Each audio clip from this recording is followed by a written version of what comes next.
Alors Hérode fit appeler en secret les mages. Il s'informa soigneusement auprès d'eux du moment où l'étoile était apparue. Puis il les envoya à Bethléem en disant « Allez prendre des informations exactes sur le petit enfant. Quand vous l'aurez trouvé, faites-le-moi savoir, afin que j'aille moi aussi l'adorer. » Après avoir entendu le roi, ils partirent. L'étoile qu'ils avaient vue en Orient allait devant eux jusqu'au moment où, arrivée au-dessus de l'endroit où était le petit enfant, elle s'arrêta. Quand ils aperçurent l'étoile, ils furent remplis d'une très grande joie. Ils entrèrent dans la maison, virent le petit enfant avec Marie sa mère, se prosternèrent et l'adorèrent. Ensuite, ils ouvrirent leur trésor et lui offrirent en cadeau de l'or, de l'encens et de la myrrhe.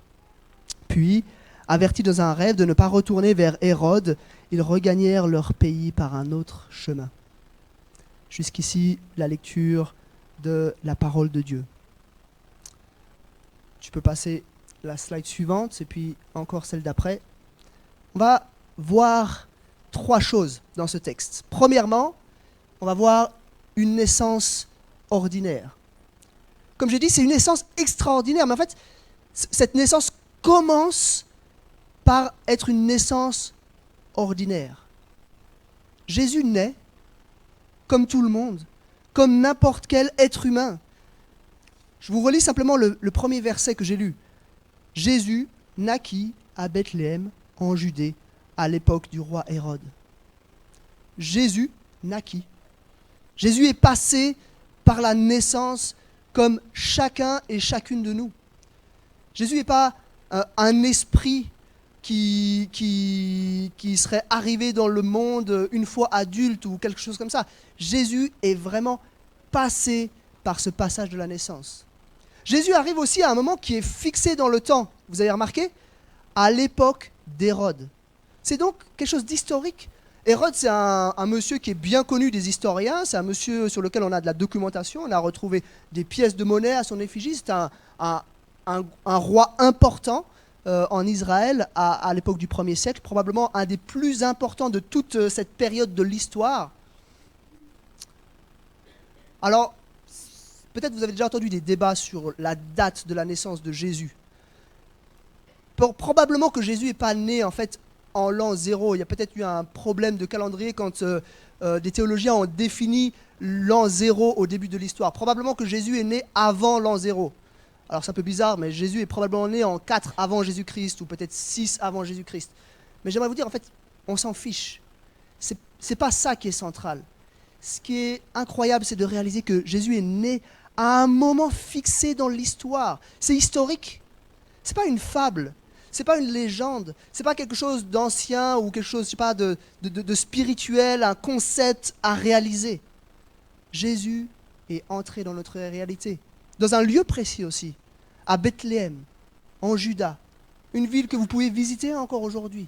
Jésus a vraiment foulé cette terre. Il est rentré dans notre réalité. Pourquoi est-ce que c'est important de réaliser premièrement que Jésus est né d'une naissance ordinaire ? C'est fondamental. C'est fondamental de réaliser cela parce que Dieu en personne entre dans notre réalité. En fait, il y a comme un peu une membrane entre Dieu et les êtres humains. Une membrane imperméable qui empêche tout contact entre Dieu et les êtres humains. Pourquoi est-ce qu'il y a cette membrane ? Parce que Dieu est saint. Dieu est parfait. Et nous sommes marqués par le mal. Nous sommes marqués par ce que la Bible appelle le péché. Et à cause de cet état de fait, il ne peut pas y avoir de communication, il ne peut pas y avoir de contact entre Dieu et nous. Et ce que Jésus a fait à ce moment-là, quand il est dit qu'il naquit à Bethléem, en Judée, à l'époque du roi Hérode, c'est que Jésus-Christ pénètre notre réalité. Il transperce cette membrane que personne ne pouvait transpercer. Lui qui était le Fils de Dieu, lui qui est Dieu, entre à un moment de l'histoire, en un lieu précis, dans notre monde. Vous voyez à quel point c'est fondamental que Jésus naisse d'une naissance ordinaire. Il s'est fait homme. Il n'est pas resté de son côté de la membrane. Il est entré dans notre monde. Il n'a pas été contaminé par le péché, il est resté saint comme Dieu est saint. Il est resté pur comme Dieu est pur. Mais il a accepté d'endosser notre humanité en pénétrant dans notre monde. Deuxième point, tu peux passer, une naissance entourée d'extraordinaire. La naissance elle-même, en fait, le fait lui-même est tout à fait ordinaire. Jésus est né comme des milliards d'autres êtres humains au travers de l'histoire. Mais il faut l'avouer, il y a quand même pas mal d'éléments extraordinaires qui enrobent, qui entourent cette naissance. Alors, si vous voulez, vous pouvez lire le récit des anges et des bergers dans l'évangile selon Luc, mais nous, on a lu le texte dans l'évangile selon Matthieu ici. Et déjà là, il y a des choses grandioses qui se passent. La première chose qui nous frappe, c'est un événement cosmique.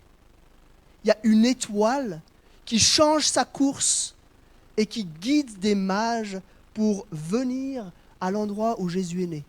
Des fois, nous, on voit l'histoire, on voit une étoile en haut d'un sapin et on trouve c'est chou.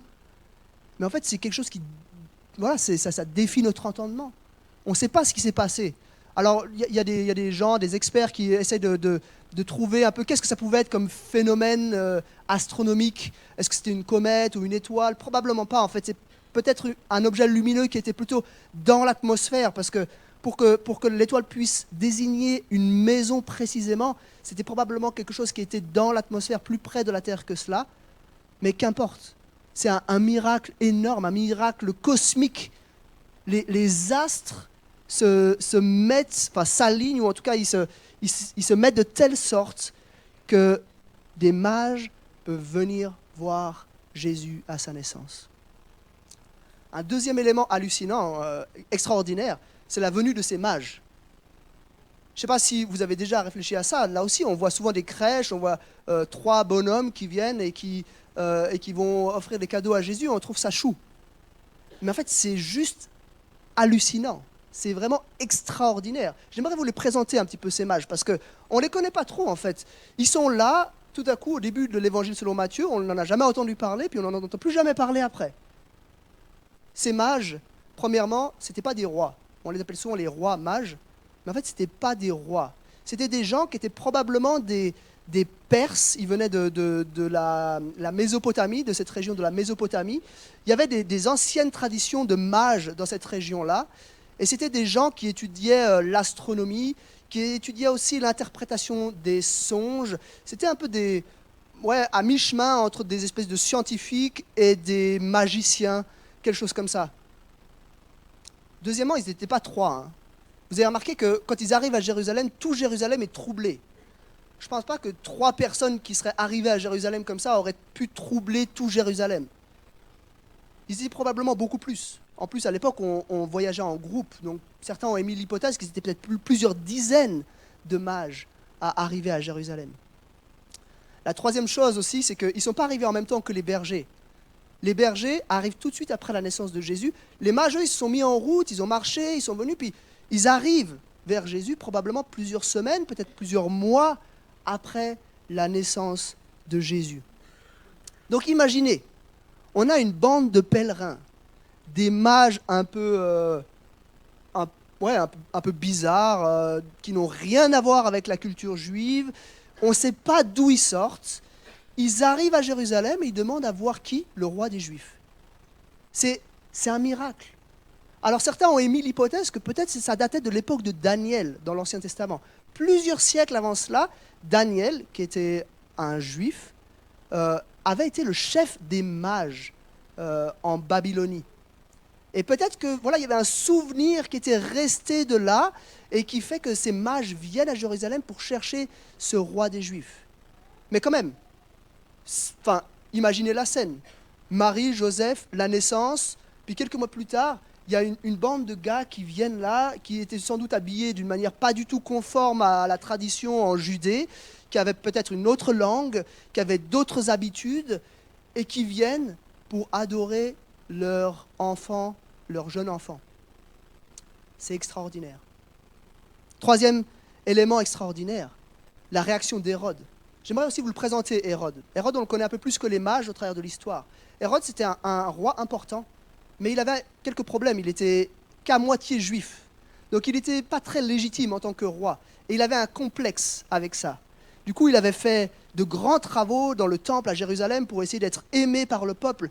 Mais c'était un homme qui était vraiment perturbé. C'était un homme qui était extrêmement violent. Il a fait assassiner beaucoup de personnes de son entourage. D'ailleurs, on verra la semaine prochaine qu'il a fait assassiner tous les jeunes enfants, tous les jeunes garçons de Bethléem. Et cet homme, il avait été nommé par l'Empire romain comme gouverneur de Judée. Et puis, il était tellement bon, et puis il était tellement proche des Romains, que finalement le Sénat romain avait accepté de lui donner le titre de roi des Juifs. Alors tout d'un coup, on a ces mages étrangers qui arrivent, puis qui disent, nous on cherche justement quoi? Qui? Le roi des Juifs. Hérode, il prend peur, il tremble à cette nouvelle. Il se dit, ça y est, c'est mon concurrent direct, c'est celui qui vient prendre ma place. Mais c'est quand même un événement extraordinaire de penser que non seulement Hérode, mais tout Jérusalem avec lui ont été troublés par la naissance. Une grande ville comme Jérusalem n'était pas troublée pour une naissance. Il y avait des naissances sans doute tous les jours à Jérusalem. Mais ils savaient qu'il s'agissait d'une naissance extraordinaire. Et ils ont été troublés à cause de cela. Dernier élément extraordinaire dans cette naissance, c'est qu'il cite l'Ancien Testament. Un homme qui a écrit 700 ans à peu près avant Jésus, un prophète qui s'appelait Michée. Et Michée avait annoncé l'endroit même, la ville même, Bethléem, où le Seigneur allait naître. Donc on voit une naissance ordinaire. Jésus naît comme n'importe quel être humain, mais en même temps une naissance extraordinaire, un événement cosmique, un événement qui fait venir des mages de plus de 2000 km de distance pour l'adorer. Un événement qui suscite le trouble dans tout Jérusalem. Un événement qui avait été annoncé des siècles avec une précision pour le moins déconcertante. Une naissance entourée d'extraordinaire. Et puis, on voit deux réactions. Tu peux mettre tout de suite le dernier point. Je vais traiter les deux points en un. Une naissance qui va susciter des réactions polarisées. D'un côté, une naissance qui va susciter l'adoration, et de l'autre côté, une naissance qui va susciter l'opposition. Les mages continuent à marcher, ils arrivent à Bethléem, et puis quand ils voient l'étoile s'arrêter, ils sont remplis d'une très grande joie. Ils se prosternent devant Jésus. Je ne sais pas si on imagine la scène. Imaginez un petit enfant de quelques semaines, quelques mois, et puis des grands hommes, des hommes qui étaient réputés, qui avaient de l'autorité dans leur pays, qui arrivent là et qui se prosternent devant ce bébé. Et puis on a des hommes aussi qui offrent des cadeaux. Ils sont venus avec des présents à offrir à Jésus. Donc là, on a la première réaction, une naissance qui suscite l'adoration. Et puis on a une autre réaction, une naissance qui suscite l'opposition. Ça se cristallise chez Hérode. Vous avez remarqué, Hérode, lui, il fait preuve d'hypocrisie, même un peu de ruse, on pourrait dire. Hérode, il va dire aux mages, allez-y, et puis quand vous l'aurez trouvé, revenez, et puis dites-moi où est Jésus, comme ça je pourrais moi aussi aller l'adorer. Hérode, il ment. Il sait qu'il est mal placé et il a peur pour sa place et du coup il est prêt à tout pour empêcher Jésus de grandir et de prendre sa place. On verra la prochaine fois qu'effectivement il va aller jusqu'au bout. Il va aller jusqu'à tuer toute une génération de jeunes enfants pour éviter de se faire prendre cette place. Mais déjà là, c'est un petit peu indiqué au verset 12. Puis, avertis dans un rêve de ne pas retourner vers Hérode, ils gagnèrent leur pays par un autre chemin. Donc on voit déjà que les intentions d'Hérode sont mauvaises. Hérode manifeste de l'opposition à l'égard de Jésus. On a donc une naissance ordinaire, qui arrive dans un contexte extraordinaire, et qui suscite deux types de réactions. L'adoration chez les uns et l'opposition chez les autres. Et j'aimerais qu'on réalise un tout petit peu à quel point cet événement est central. Dieu entre dans notre monde. Il passe cette membrane, il pénètre notre réalité. Pourquoi ? Parce que 30 ans plus tard, il fallait que Jésus meure sur une croix. Lui le juste, lui le saint, lui le parfait, pour nous les injustes, pour nous les pécheurs, pour nous qui étions opposés à Dieu. Jésus meurt sur cette croix. Il meurt pour nous donner sa justice et pour prendre sur lui notre péché. Il meurt pour sauver des hommes et des femmes, tous ceux et celles qui se confieraient en lui, tous ceux et celles qui confesseraient que Jésus est leur Seigneur et leur Sauveur. Voilà pourquoi Noël est un événement, une naissance extraordinaire. Dieu entre dans notre monde. Il vient pour accomplir une mission de sauvetage pour l'humanité. Je ne sais pas qu'est-ce que tu penses de ça, mais j'aimerais te dire quelque chose. Si peut-être tu es sceptique, tu as le droit d'être sceptique. Peut-être tu te dis, bon, Noël c'est une belle histoire, on la raconte chaque année, en plus c'est sympa, il y a des enfants qui la racontent, ça concerne un petit enfant qui naît, c'est joli. Mais peut-être que voilà, ça s'arrête là. Eh ben, si c'est le cas, j'aimerais t'inviter à réfléchir aux réactions d'Hérode et des mages. Si Hérode avait trouvé que c'était une petite histoire, je peux te garantir qu'il n'aurait pas été troublé pareillement. Il n'aurait pas pris peur à ce point. Si les mages avaient pensé que c'était juste une petite histoire sans importance, je te garantis qu'ils n'auraient pas parcouru 2000 kilomètres en charriant avec eux de l'or, de l'encens et de la myrrhe pour les amener à Jésus.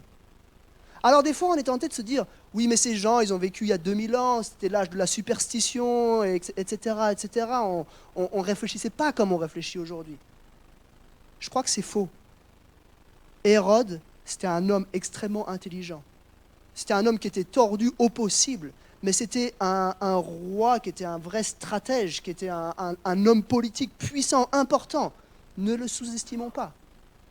Ces mages aussi, c'était des gens qui avaient sans doute accès à certaines des plus hautes formations de leur époque. Ne les négligeons pas. Et ce que j'aimerais dire, c'est que vous avez remarqué qu'il n'y a pas de position neutre. Il n'y a pas quelqu'un qui est entre l'opposition et l'adoration. Quelqu'un qui dit, bon, moi, la naissance de Jésus, en fait, ça m'est un peu égal, ça ne m'intéresse pas trop. La naissance de Jésus polarise. On doit réagir. Et en fait, si on dit qu'on ne s'intéresse pas à cela, c'est en soi de l'opposition. Imaginez, si Dieu lui-même envoie son Fils dans le monde et qu'on dit, moi, ça ne m'intéresse pas, c'est en soi de l'opposition. Donc, il y a une nécessité là de prendre position. Est-ce que je vais adorer ou est-ce que je vais m'opposer ? Est-ce que je vais être comme Hérode qui, voilà, fait preuve de ruse, de mensonge, d'hypocrisie, et puis qui va aller jusqu'à tuer Jésus. Nous, on ne va pas aller tuer Jésus, évidemment, mais d'une certaine manière, si on manifeste de l'opposition, on entre dans ce camp-là. Ou est-ce qu'on va être comme les mages, qui viennent, qui sont remplis de joie, qui se prosternent, qui adorent et qui offrent des cadeaux ? Moi, j'aimerais juste donner quelques pistes sur la base de ce que font les mages quand ils arrivent vers Jésus. Vous avez remarqué, ils font 3 choses. Ils sont remplis de joie, premièrement. Pourquoi ? Pourquoi est-ce que les mages sont remplis de joie ? Parce que Jésus est Dieu lui-même, il est le Sauveur, celui qui vient donner la vie à tous ceux et celles qui se confient en lui. Ça c'est une source de joie.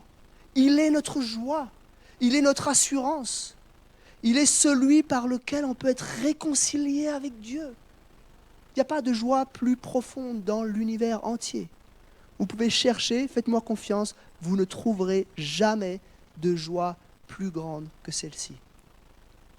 Deuxièmement, ils se prosternent. Pourquoi ils se prosternent? Parce qu'ils reconnaissent en Jésus leur autorité. Un enfant de quelques semaines, ils reconnaissent en Jésus leur autorité. Est-ce que nous reconnaissons que Jésus est notre autorité, notre roi? Il est celui qui a tout pouvoir dans la création, parce qu'il est le créateur et parce qu'il est le sauveur. Il est celui qui règne, celui qui prend les décisions. Il est celui qui a autorité. Et puis troisièmement, il donne des cadeaux, ces mages. Quand est-ce qu'on donne des cadeaux? Je me suis posé la question. On donne des cadeaux quand la personne à qui on donne le cadeau, elle est notre bien. On a envie de lui faire des cadeaux parce qu'elle est notre bien. Je ne sais pas si vous comprenez ce que je veux dire. Ces mages, ils sont venus apporter des cadeaux parce qu'ils considéraient que cet enfant était leur bien le plus précieux. Et ils ont amené les plus beaux cadeaux qu'on pouvait imaginer, de l'or, de l'encens, de la myrrhe, parce qu'ils considéraient que Jésus était leur bien. Peut-être que ce matin, tu dis, voilà, j'ai envie de devenir un adorateur. Alors j'aimerais t'inviter à prendre exemple sur ces mages, à trouver en Jésus ta joie, ton autorité et ton bien, à trouver dans le salut en Jésus-Christ ta plus grande joie, à reconnaître Jésus comme le Seigneur, ton autorité, et à reconnaître qu'il est ce qu'il y a de plus précieux. Et puisqu'il y est ce qu'il y a de plus précieux, alors on a le désir de tout lui donner. Puisqu'il est ce qu'il y a de plus précieux, on veut lui donner nos vies entières. On a vu ce matin avec ce que les enfants nous ont montré, et puis dans ce texte, une naissance extraordinaire. Une naissance ordinaire, entourée d'extraordinaire. Mais une naissance qui nécessite, qui appelle à une réaction. Et je crois qu'il y a cette question qui nous est posée. Est-ce qu'on est des adorateurs ou est-ce qu'on est dans l'opposition par rapport à cette naissance? On est tous appelés à faire un choix, à entrer dans un camp ou dans l'autre. La bonne nouvelle, c'est qu'on peut être des adorateurs sans avoir rien à faire. La Bible nous dit que c'est par la foi, en plaçant notre confiance en Jésus, qu'on recevra ce cadeau incroyable qu'il est venu nous apporter. C'est en faisant cela qu'on deviendra ces adorateurs qui le considèrent, lui, Jésus, comme leur bien, comme leur autorité et comme leur joie. Je vais encore prier. Seigneur, on veut te remercier. On veut te remercier pour Jésus-Christ qui entre dans notre réalité pour nous sauver.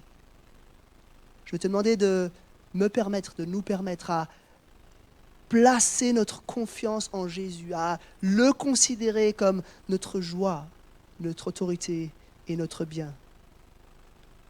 Aide-nous à vivre cette réalité de tout notre cœur, à vivre dans cette dépendance de lui, à vivre dans cette assurance que nous sommes réconciliés avec toi. Merci. Merci pour ce bébé qui est né il y a 2000 ans. Merci parce qu'il est Dieu en personne dans notre monde. Sois loué et adoré pour cela dans le nom de Jésus. Amen.